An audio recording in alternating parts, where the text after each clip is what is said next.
Hello, everyone. My name is Mike. Welcome to the first installment of my sports show, Let's Talk. Two short segments to discuss with you today. The first being Carson Wentz's Philadelphia future. Now, we've seen 2+ games of Jalen Hurts, and it looks like he's going to be the guy moving forward. So, where does that leave Carson Wentz? Well, I believe Carson Wentz has a future still in the NFL, but the question is going to be where. Now, we know that the Jets and the Jaguars are probably going to fill their voids via the NFL draft. So, the one place that really stands out to me, Indianapolis. And why, you ask? Well, Indianapolis, Phillip Rivers retiring, already has a high school football head coaching job lined up. And who's the coach in Indianapolis? Well, Frank Reich. Remember, Carson Wentz had his best season under Frank Reich with an 11-1 record before he went down with a torn ACL. Then enter Nick Foles, and you know the rest of the story. So why would Frank Reich and the Colts not make a push to get Carson Wentz? Carson Wentz hasn't been an awful quarterback. He is 32-24 as a starting quarterback. He has thrown 113 touchdowns, 50 interceptions. Now, 15 of those have come this season, in which he is tied with Drew Lock of the Denver Broncos for the most in the NFL. The only ones closer to them, Jared Goff, Kirk Cousins, Russell Wilson, have all thrown 13. Now, as I said before, Wentz has not played in a few weeks. So for him to still be at the top of the NFL in interceptions simply means it's time for a change. If you put him in Indianapolis, he has good wide receivers in T.Y. Hilton, who we're actually going to discuss later. Zach Pascal, tight end Trey Burton, who actually caught passes from Wentz in Philadelphia. And Michael Pittman Jr. is coming into his own. You got a decent run game. Jonathan Taylor's establishing himself as an elite back, as well as you got Nyheim Hines, a good target out of the backfield, and Marlon Mack, who's a good hard runner. Plus a top 10 defense. I think that would be just what Carson Wentz needs to revitalize his career. Because as I said, this season has been one of the worst for him. It just shows that he needs something new. Aside from the 15 interceptions this season that I mentioned earlier, he has a QBR of 49.4, which is tied for his career low that he actually had in 2016, a season in which he threw 14 interceptions. So I believe the writing's on the wall. However, his best year, though, was a QBR of 77.2. So again, Wentz has had his upside, and I feel like there's more of that upside to come. I just don't think it's in Philadelphia. So again, as far as that goes, drop a comment in the comment box. Let me know your opinion. Do you feel Carson Wentz is done? If so, where do you feel Carson Wentz is going to go? It'll be interesting to see some of the opinions that comes through. So from a fan to fans, let me hear it. Let me know what you feel. Then that brings me to the next part of the segment, which is a very interesting part, a part I was super excited about to share with everybody. And I was skimming through some of the free agents the other day, and 8 names that really stuck out to me in the free agent market. And the first one I'm going to go over was the one that's the most interesting, the one that's been a story since the start of this past season, and that's Dak Prescott's future in Dallas. Now, we all know about the gruesome injury that he suffered. So the question is, will Dallas pay him the money? Will he walk? Well, I do feel like Dak Prescott deserves a long-term contract. Will he get what he wants? Now that remains to be seen. But I do believe Dallas will give him a long-term deal that he will stick around. Now, in the essence, should Carson Wentz become available, would Dallas maybe pursue him? That I don't think so. But I do believe that There is a good possibility Dak Prescott walks and therefore could open up another landing spot for the aforementioned Carson Wentz. But again, I don't foresee him going anywhere other than Indy, and I see Prescott staying in Dallas. And I wanted to bring up the Dak Prescott thing and kind of tie it in with the Carson Wentz thing because, 2020 was a crazy year in the NFL, and anything is possible, as we saw this year. So Dak Prescott was the most interesting one of those, but second most interesting was Todd Gurley. Now, Todd Gurley had what I thought was going to be a good season in Atlanta, but that went south real fast. They ended up benching him for Ito Smith. And the question is there a market left for Todd Gurley? We obviously know that he's probably done in Atlanta. So, the New York Jets are still a franchise. So we've learned that anybody can get a job there. So I think maybe that's a landing spot to watch for Todd Gurley. How about quite possibly Buffalo? Would he fit in well with Zach Moss and Devin Singletary? Absolutely. Do I think that he will go to Buffalo? Probably not, because even if Buffalo had an elite running back, realistically, would they use it? Josh Allen loves throwing the football, and quite frankly, he's their running back too. So, would it benefit Todd Gurley to go to Buffalo? Probably not. But an interesting team that could reach out and get Todd Gurley, I feel like, for a lower price, being his seasoned stature in the NFL. I should say seasoned state. Sorry. The Pittsburgh Steelers. Now, it would be an interesting fit. Todd Gurley, a veteran running back. The Steelers don't really like to pay a whole lot of money to running backs, as we saw. So that's something to possibly watch. It's, run game is a place where the Steelers have struggled this year, and Todd Gurley, I think, could really give them a spark there. The next guy on the list is somebody who we know wants out. He's vocalized he wants out. A.J. Green. A.J. Green's done in Cincinnati. The writing's on the wall. He's shown it. His play has shown it. Any plays he's made this year has just so he can sign a contract someplace else. And the one place I could see A.J. Green going, Philadelphia, because if they're going to move forward with Jalen Hurts, they need to surround him with pass catchers. And the best one who could still play at a high level on this list, A.J. Green. I believe A.J. Green is still a threat outside. I believe that he can still make tough catches. And I believe he can still roam with some of the best corners in the league. So it's going to be interesting to see. Somebody like maybe Jacksonville could swoop in and get him, because we already know they're going to have a new quarterback under center, probably a young rookie out of the draft, probably Trevor Lawrence. And why not surround Trevor Lawrence with some talent on the outside, maybe talent on the inside, maybe tight end. Let's just start by giving him a receiver. If not there, Baltimore. Lamar Jackson could always use more firepower, right? Marquise Hollywood Brown has been the closest thing to a deep threat that he's had all year, and that's been an inconsistent deep threat. So imagine the Baltimore Ravens with a legitimate deep threat on the outside in A.J. Green. It would really change the way defensive coordinators prepare for the Ravens. It's no more, let's just stop Lamar Jackson's run.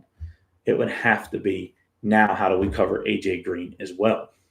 Especially with J.K. Dobbins coming into his own in the backfield, Baltimore's fixing to be a firecracker real quick. So then the next guy I mentioned earlier in the segment, T.Y. Hilton. Now I mentioned talking about the whole Carson Wentz, the Indy thing. Now that that would be an interesting scenario if T.Y. Hilton stays, because that would probably be the best receiver that Carson Wentz has ever played with, should he go to Indianapolis. But now, if Indy decides T.Y. is past his prime, they don't want to give him, any sort of extension, look for Maybe Philadelphia to jump in there, as I mentioned before. They need a pass-catching receiver. T.Y. Hilton is a proven receiver in this league. So that's going to be something to watch. And how about Houston? Will Fuller, who we're actually going to talk about in a second, is a free agent. If Will Fuller walks, T.Y. Hilton, I feel like, could fill in very well there. He can be a great complement to Randall Cobb, Darren Fells. So, they think they might have found something in David Johnson at running back. So it's going to be interesting. T.Y. Hilton playing against the Colts. Could you imagine that if he went to Houston? So I do believe, though, that T.Y.'s got something left in the tank. I believe he is going to find a home, and I believe he has another 3 or 4 good years left. So that's another intriguing free agent that I thought maybe is going to be worth watching. And then the guy just mentioned a few moments ago, Will Fuller. We do know that he is a free agent. I know Houston would probably love to keep him. However, he is riddled by injury. His whole career, he's been riddled by injury. So if Houston should decide he's not worth the contract space, let's just let him walk. One of the most interesting places I thought maybe Detroit. Marvin Jones Jr. could possibly be leaving. They're going to need somebody opposite Kenny Golladay, another one who's battled injury. So why not put Will Fuller out there?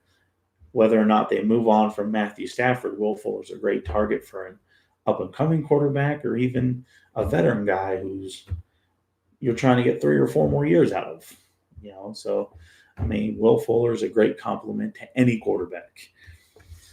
And if not Detroit, the next interesting one, and you can add this team to the list of the other receivers I talked about as well, the New York Giants. The New York Giants know that they need pass catchers. Sterling Shepard is good, can't stay healthy. But since they moved Odell Beckham, the Giants have been starving for receiving talent. I don't even want to say for just receivers. They've been starving for receiving talent. So they need something, and I think Will Fuller will provide them with that. They went out and they got Golden Tate this year, but he, again, is another one that's been hurt. He's not the deep threat guy he once was. So the Giants, they need help at receiver. And I think even the next guy on this list that I'm about to talk about, Allen Robinson of the Chicago Bears. I believe he is a great fit for the New York Giants. Possibly New England. New England, who could be playing with a whole new quarterback, possibly a Kyle Trask. So, you're going to want a veteran presence for them. And New England, they've lacked in that star receiving power. It's one of the reasons why Tom Brady left. They need star pass catchers. And this guy here, Allen Robinson, is the guy who would do that for New England, for the New York Giants, and quite possibly for the third team I have on the list, Washington. The Washington football team, starving for pass catchers. Terry McLaurin, he's proven to be serviceable, but he needs some help. I think Allen Robinson being over there will take some of the attention off of Terry McLaurin, will open Terry McLaurin up, and really give him more targets. So if they really want a way to propel Terry McLaurin to the top, I sign Allen Robinson. The next guy on the list was a really intriguing one to me, Patrick Peterson, because though he's had kind of an offseason, he's still Patrick Peterson. And I believe the one place that stands out to me when I look at him is Jacksonville, because Jacksonville, they need something since losing A.J. Bouye, since shipping Jalen Ramsey out of town. Jacksonville's secondary just isn't there. They need help. They've shown signs of promise, but they give a leader like Patrick Peterson, reigns over a defense that's going to be completely younger. Okay, they're going to be followed by a new leader in the locker room under center.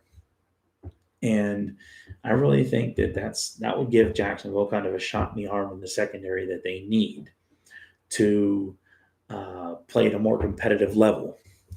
Because they have to compete with Indianapolis, and not just Indianapolis, Tennessee. So they need somebody that can cover these top playmaking wide receivers in this division. And the aforementioned Will Fuller. So should he stay in Houston? They're going to need somebody to cover him. And I think Patrick Peterson still got something left in the tank. Now, an interesting place, quite possibly Kansas City. Will they make a play for him? That I don't know. But to pair him over there with Tyrann Mathieu, the Honey Badger, you can't go wrong. I mean, Kansas City can always use secondary help.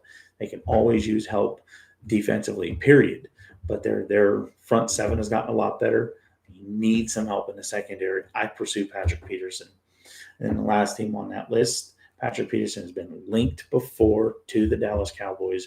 Dallas has reached out before during trade deadlines and spoke to Arizona about Patrick Peterson. I think this would be a great fit for Patrick Peterson. But if Patrick Peterson should go there, Dallas is going to have to get rid of some of the corners that they have. And the one that comes to mind, of course, Anthony Brown. I believe he's on his final stint with the Cowboys. And to put Patrick Peterson in there, a veteran amongst all these young guys, amongst Trayvon Diggs, amongst Reggie Robinson, amongst Chidobe Awuzie, I think Patrick Peterson makes all of these guys better. And Jerry Jones could possibly get him for a deal. Patrick Peterson's been around for a little bit. Speaking of getting people for a deal, that brings me to the last guy on my list, Justin Simmons, Denver Broncos free safety. Denver would love to see him stay there, of course. But if Denver can't get him to stay there, the Dallas Cowboys is the first place that I look for him to land, only because Dallas has been sniffing around the safety market for a while. When Earl Thomas became available, Dallas had him in. Dallas talked to him. They were not able to come to an agreement. Dallas was linked for a very short time to Minkah Fitzpatrick before he ended up going to Pittsburgh. So Dallas, they know they need a safety. They know they need help at safety.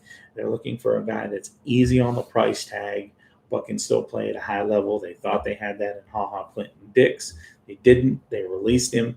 So now Justin Simmons is a guy that hasn't quite earned that top-tier safety money yet. So Jerry Jones could still get him for a steal. Jerry Jones could still get him for a smaller amount, maybe for a few years.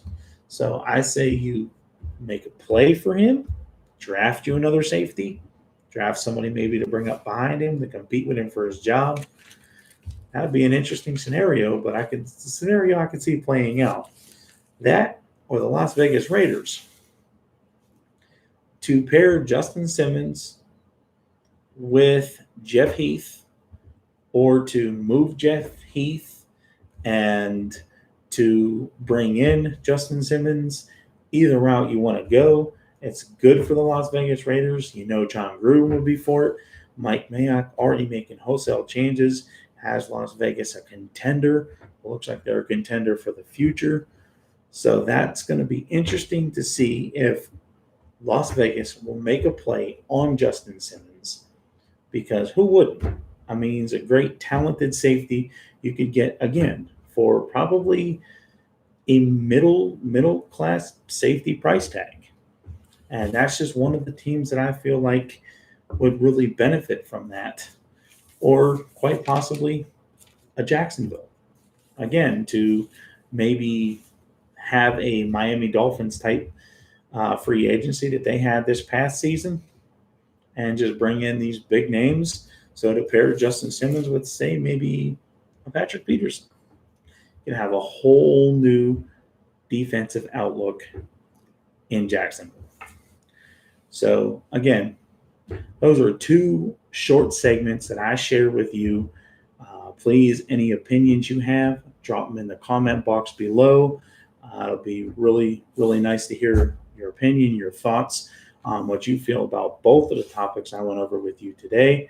If there's any free agents that you want to throw in the comment box that you feel is interesting to watch, put it down there.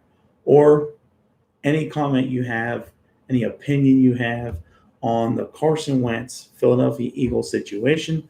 I think that's going to be a very, very hot topic for this offseason, and I'm really looking forward to seeing how it plays out. Thank you for watching. I hope you enjoyed this show. See you next time.